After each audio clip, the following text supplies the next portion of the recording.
Hello everyone, welcome back to our channel. Today I'll show you how to create a new product in Salesforce Lightning, a simple way to manage your product catalog and streamline your sales process. First, log into your Salesforce dashboard and click the app launcher, the grid icon in the top left corner. In the search bar, type products and select it. Next, click the new button to start creating a new product record. This opens a blank form where you'll enter all the product details. Start by entering the product name. Be clear and specific. This name will appear in lists and reports.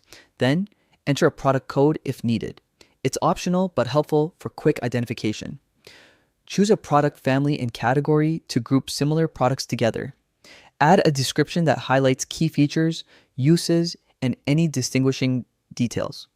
Check the active box to make the product available in your Salesforce environment. If left unchecked, it won't show up in opportunities or orders. To complete, click Save to finalize your new product. Double check your entries before saving to avoid issues later. And that's it. You've just created a new product in Salesforce Lightning, ready to support your sales and inventory workflows. Thanks for watching. Don't forget to subscribe to our channel, and I'll see you in the next video.